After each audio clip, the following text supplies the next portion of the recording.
Atenção! Começa agora uma teleaula de História do Ensino Médio. Você vai assistir a teleaula de número 17. Bons estudos!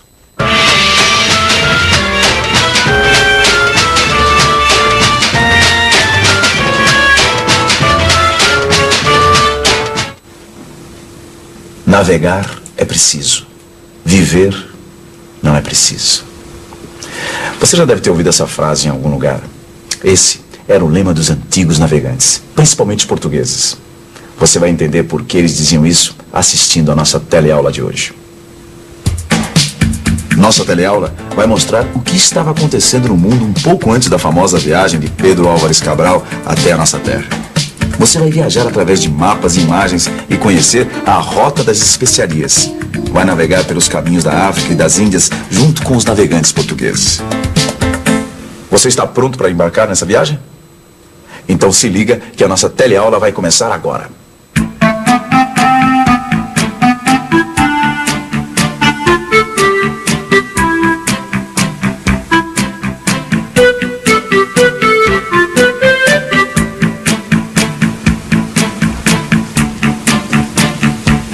Quando a gente ouve falar em grandes navegações, a gente vai logo pensando nesses instrumentos aqui: bússola, sextante, mapas, tudo que era preciso para navegar. Mas para a maioria das pessoas, navegar era preciso por outros motivos. Para quem não era marinheiro, navegar era importante por causa disso aqui, ó: arroz, laranja, damasco, figos, pau-brasil, algodão e as famosas especiarias: cravo, canela, gengibre, pimenta e açúcar. Por mais incrível que possa parecer, as pessoas um dia se aventuraram no mar por causa de coisas hoje tão comuns pra gente, como a pimenta, por exemplo. E olha, os portugueses foram mestres em se aventurar pelo mar. Esse aí é o mar que os portugueses atravessaram para chegar até o Brasil, o Oceano Atlântico. Você vai ver que esse oceano tem um papel muito importante para a época que nós estamos estudando. Os portugueses têm uma relação muito antiga com o mar, desde o século XII. E você sabe, o século XII é o período de tempo que vai do ano de 1101 até 1200. Desde aquela época, desde o século XII, os portugueses do litoral vivem como essas pessoas que estão trabalhando aqui, do comércio. No resto da Europa, a situação era diferente. A maioria da população vivia da agricultura, mas a atividade comercial começava a se expandir, principalmente entre as cidades italianas de Gênova e Veneza com os países do Oriente. Pela localização dessas cidades, dá para ver que elas já tinham uma grande vantagem no comércio por esse mar aqui, o Mar Mediterrâneo. É claro que a boa situação geográfica ajuda muito, mas ela não é tudo. Os comerciantes de Gênova e Veneza tinham uma outra vantagem para fazer esse comércio: as boas relações com os povos do Oriente, principalmente através dos muçulmanos. Resumindo, por causa das suas relações e da sua localização geográfica, as cidades de Gênova e Veneza eram intermediárias de todo o comércio entre o Oriente e a Europa. E os lucros que os comerciantes italianos tinham eram enormes, porque eles compravam as mercadorias do Oriente por um preço e vendiam para o resto da Europa por um preço muito maior. Século XIII. O comércio começa a se expandir também no norte da Europa. No Mar do Norte e no Báltico, os navios vêm e vão de um ponto para o outro para apanhar peixe, madeira, peles e couros. O mais importante centro desse comércio é a região de Flandres. Pelo mapa da época, nós podemos ver as rotas ligando Flandres às cidades italianas do sul. Há uma enorme quantidade de artigos produzidos no norte que é negociada com os produtos do Oriente. O lugar onde isso acontece se chama Champagne, uma região localizada no Reino da França. É ali que se realizam as grandes feiras anuais. Você já imaginou o comércio numa feira sem moeda? Vamos conferir para ver se dá certo. Quantas laranjas a senhora quer em troca de um pé de alface? Laranja num pé de alface? Aqui nós não costumamos trocar. Rapaz, laranja por carne, laranja é muito barata e a carne é mais cara. Eu não posso trocar. Eu dou 3 laranjas por essa sandália. Não vale. 4. Também não vale. Aí eu não posso saber se dá certo, né? Ah, essa bicicleta é introcável. Pois é, dá pra ver que sem moeda fica difícil fazer negócio.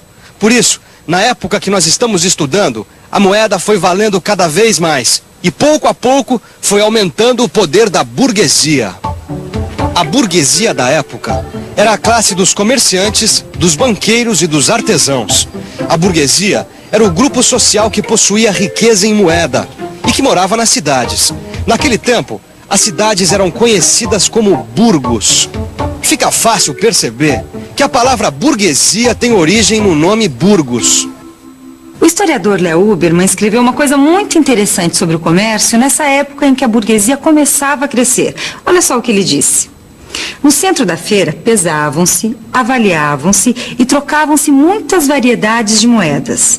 Negociavam-se empréstimos, pagavam-se dívidas antigas. Aí, os banqueiros da época efetuavam negócios financeiros de tremendo alcance.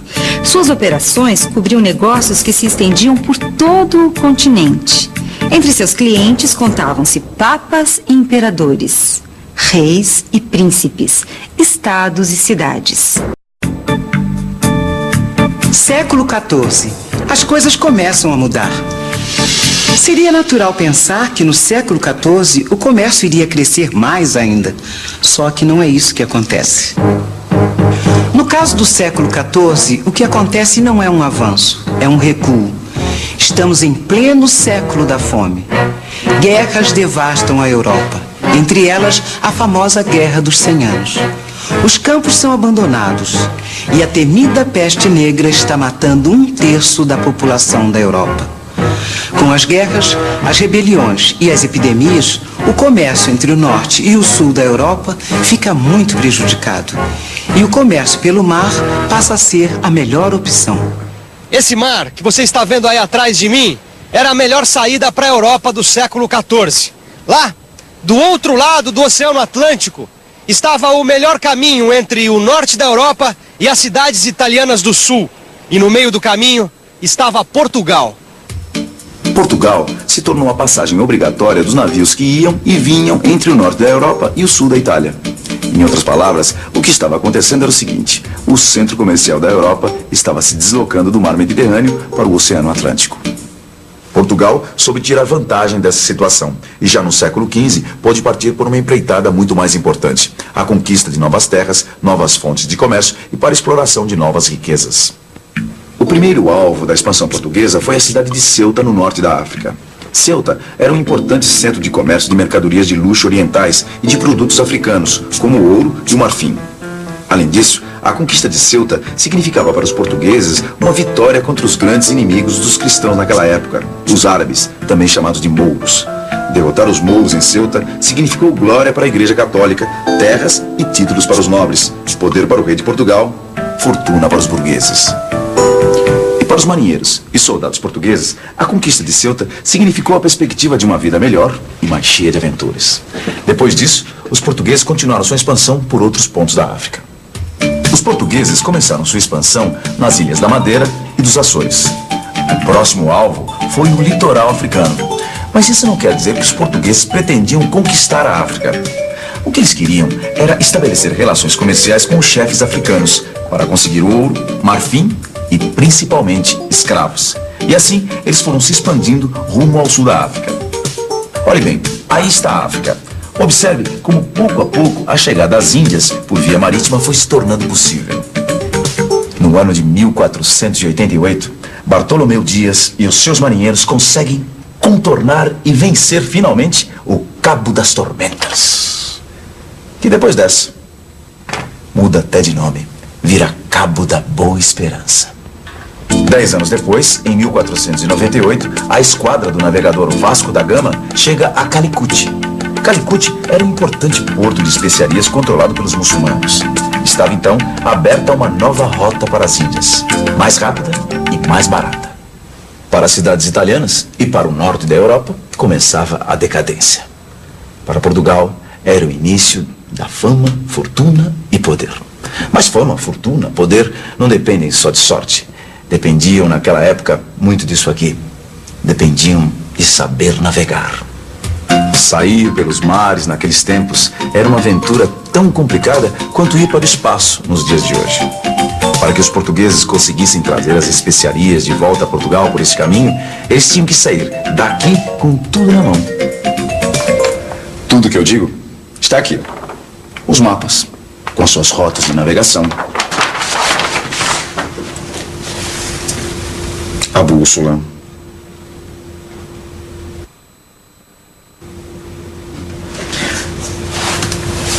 O sextante. Para sair pelo mar, era preciso saber navegar. E saber navegar significava conhecer os instrumentos de navegação. Mas olha, não foram só os instrumentos de navegação e o espírito de aventura que ajudaram os portugueses a dominar o oceano. A participação do rei nesse processo foi muito importante. Montar uma esquadra exigia anos de preparação. Era preciso ter capital e capacidade para formar o pessoal técnico. Por isso, o comando desse processo tinha que ficar nas mãos do rei. Era comum que o próprio rei ficasse no porto esperando as caravelas que vinham da Índia e da África. Afinal de contas, ele precisava ver como andava o seu negócio. E agora, você precisa rever tudo que aprendeu na nossa teleaula de hoje. E atenção, se liga aí que é hora da revisão. Na teleaula de hoje, você viu que as rotas do comércio se desenvolveram na Europa no século XIII. E que com a crise das rotas tradicionais do comércio, Portugal soube aproveitar sua posição geográfica privilegiada para estabelecer uma nova rota de comércio até as Índias pelo Oceano Atlântico. Você também viu que para se aventurar no mar, era preciso conhecer e dominar as técnicas de navegação. E que o dinheiro para se fazer isso dependia do poder do rei. A coroa portuguesa foi a grande financiadora das navegações. Você deve estar se perguntando, se os portugueses eram tão bons navegadores, como é que a América foi descoberta por Cristóvão Colombo, que era um genovês financiado pela coroa espanhola? Não é? Essa é uma boa pergunta, mas a resposta vem na próxima teleaula. Até lá!